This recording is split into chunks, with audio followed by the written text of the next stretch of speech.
clip196. Yeah, when I saw Jerax in Malaysia, he came to Malaysia for MPGR. They won the event, but he definitely didn't look like this. So there was a big contrast in his facial expression in general. He looked like he's had enough and just get me out of here. That's what I got from his facial expression. Yeah, and of course, I mean, probably something that a lot of the players from Hot 6 are feeling, not just the results, right? I mean, it's got to hit you hard, pretty hard, even if you know that, all right, well, we still have a chance at the main event.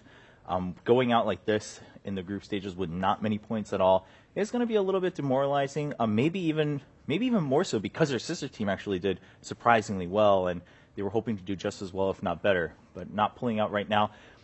But we will see them next week again, so they're not knocked out, just having a bit of a rough first week in the group stages. Now let's talk about Empire, right?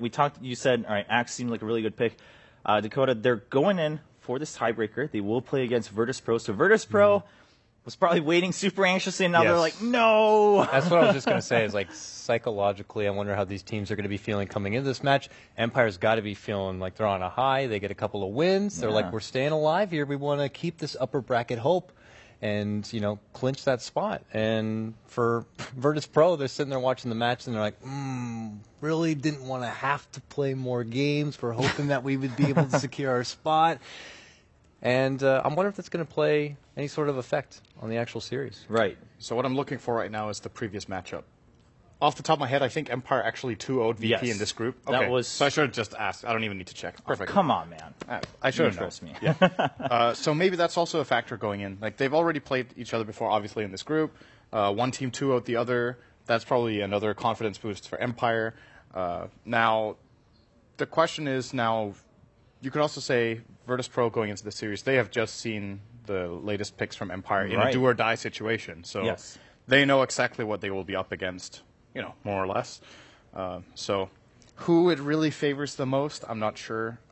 If there's one thing I think doesn't matter at all, it's probably fatigue. I think Empire are just really happy to get the opportunity, and that's very true. They will probably be...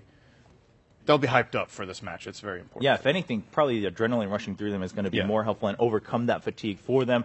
As we take a look at the standings, of course, highlighted will be the matchup coming up. It is going to be Virtus Pro going up against Empire. VP almost had that 4th seed locked in Group B, but now these two teams from the same region, they will have to fight to see who gets to start in the upper bracket and who will have to fight in a best-of-1 in the lower bracket first. Now, I guess the consolation prize is that even if you do get, in the case of VP, knocked down into the lower bracket, at least you have your choice of opponent going into that best-of-1. So it's not like you get knocked down much further, but it's still a jarring difference between starting in a best-of series